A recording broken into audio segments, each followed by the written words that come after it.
Matius 11. Minggu lalu kita belajar dari ayat 25 sampai ayat 30.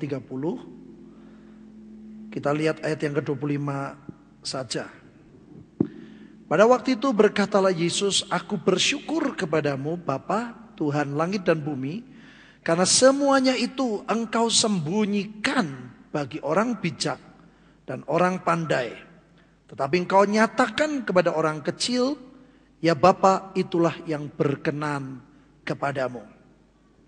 Saudara, minggu lalu saya sudah jelaskan bahwa yang dimaksud bukan orang bijak dan orang pandai yang sungguh-sungguh, tetapi yang Tuhan maksudkan adalah orang-orang yang merasa dirinya bijak.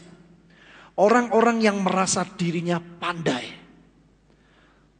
Saudara, pada waktu kami kemarin berdoa, ada dua hal yang dinyatakan Tuhan. Yang pertama adalah tiga. Yang pertama adalah Tuhan berkata, jangan kasihi dirimu sendiri.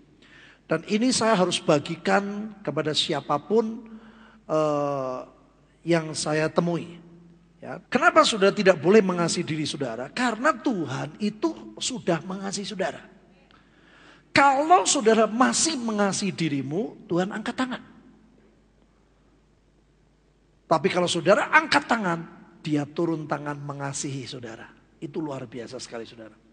Hari-hari ini ada banyak orang fokusnya kepada dirinya. Sampai pelayanan pun fokusnya kepada dirinya. Saya puas apa enggak pelayanan? Ya, belum lama ini saudara, saya berjumpa dengan orang dan dia berkata, aku tuh kalau aku puas itu kalau aku pelayanan seperti ini. Saya bilang, kalau kamu pelayanan, kamu puas, itu Tuhannya puas enggak? Belum tentu. Sebab fokusnya, walaupun dia pelayanan, fokusnya kepada siapa? Dirinya. Maka dari itu saya bilang kepada saudara, apapun yang kita lakukan jangan melihat hasil. Kalau kita memperhatikan hasil, dua hal bisa terjadi. Kalau hasilnya tidak seperti yang kita kehendaki, saudara kecewa. Kalau hasilnya seperti yang saudara kehendaki, gede ke kepala. Saudara bisa diem, tapi Tuhan lihat, waduh, dari surga, kepalanya lebih besar. Jadi apapun yang saudara lakukan, lakukan saja. Apa yang kita lakukan itu kesanggupan dari Tuhan, bukan karena kekuatan kita. Amin. Nah, hati-hati saudara, hal ini karena dari 4 utusan iblis yang dikirim, jadi dia selalu muter-muter kemana, baliknya ke sini selama 7 hari. Rebo, Kamis, Jumat, Sabtu, Minggu, Senin, Selasa, masih 2 hari. Itu diberi kesempatan oleh Tuhan. Jadi saudara supaya beritahu, jangan takut kepada setan. Ya, tapi dalam satu sisi lain tidak boleh kita anggap enteng. Pada waktu setan ini 4 mau menyerang, itu mereka datang ke Tuhan dulu. Dan Tuhan bilang, boleh. Hari Rebo kemarin sampai Selasa, 7 hari. Nah, yang tinggal di daerah sini itu yang manusia berapi. Dan itu dia mainannya di alam perasaan. Saudara nanti mendadak marah. Saudara bisa mendadak stres. Mendadak tertekan. Ketakutan masa depan. Saudara hati-hati. Karena dia mainnya di alam perasaan. Tapi Tuhan sudah beritahu sampai 7 hari. Tuhan bilang sampai 7 hari kamu harus pergi. Jadi gak usah diusir. Itu akan pergi sendiri. Kalau sekarang kita ngusir, tidak bisa. Karena Tuhan sudah memberi kesempatan 7 hari. Makanya selama 7 hari ini saudara, dari Rebo kemarin, itu bisa dicek sama Tuhan. Siapa di antara saudara yang lulus, yang gak lulus, diizinin no. Dia bilang, saya tanya, jadi saudara tahu antara Tuhan sama setan itu ada deal-deal terus. Dari dulu. Pada waktu dia mau ganggu Ayub, dia juga bilang, Tuhan, gimana saya bisa godain dia? Karena kau bungkus dia dengan pagar berapi. Tolong Tuhan, ambillah itu pagarnya. Aku mau begini. Tuhan bilang, oke, baik, begini. Pagarnya saya ambil, tapi ininya gak boleh, ininya saja. So lihat, setan tidak pernah bisa bergerak lebih dari kehendak Tuhan. Nah, saudara harus tahu dari Rebo kemarin sampai Selasa ini. Makanya masih ada 2 hari. Saudara jaga hati. Sampai Tuhan temukan engkau adalah hambaku yang setia. Hanya dikasih waktu 7 hari. Itu yang biasanya di sana. Mereka tuker-tukeran loh. Yang berupa seperti Garuda. Ya, itu mirip saudara. Seperti Raja Wali tapi ternyata Garuda. Ada yang harimau, ada yang leak. Semua tuker-tukeran. Tapi yang ditempatkan di Temanggung. Itu yang manusia berapi. Jadi saudara jangan kaget atau mendadak, aduh aku saudara kok tertekan, aduh susah, aduh gak enak. Aduh saudara jangan mau ditipu oleh perasaan. Karena ini pekerjaan setan, orang merasa bijak. Orang merasa pandai. Dia pikir apa yang dia lakukan itu yang terbaik. Belum tentu terbaik di pandangan Tuhan. Repot sekali. Nah kita lihat saudara, dari dasar apa Yesus sampai berkata seperti itu.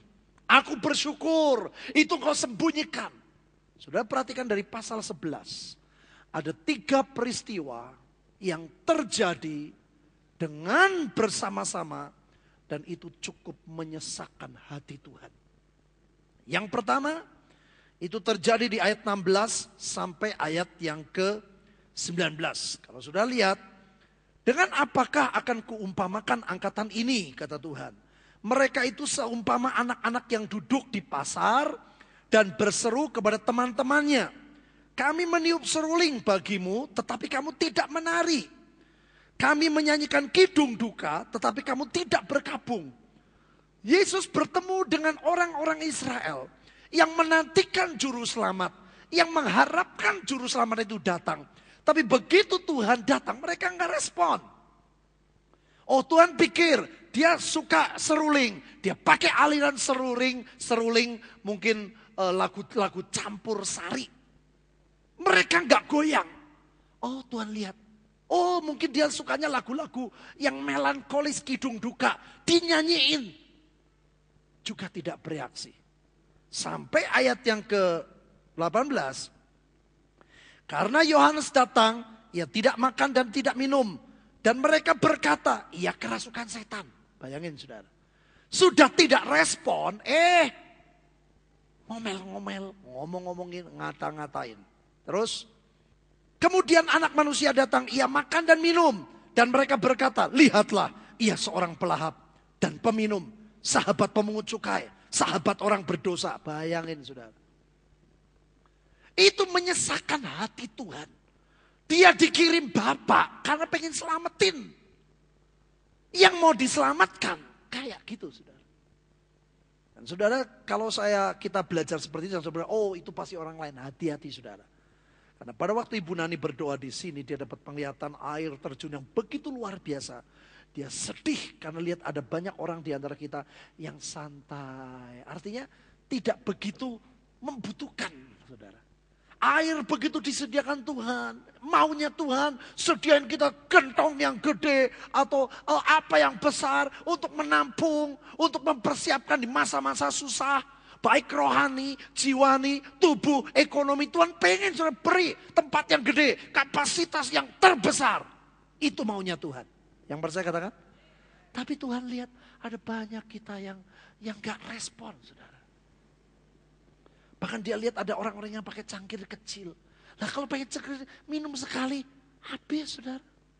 Kita nggak punya persiapan. Padahal Tuhan sudah kasih tahu. Ada 7 tahun kelimpahan, ada 7 tahun kesusahan. Makanya Alkitab berkata ada 5 darah yang bijak. Dia sediakan minyak. Pada waktu semua habis dan tidak bisa beli.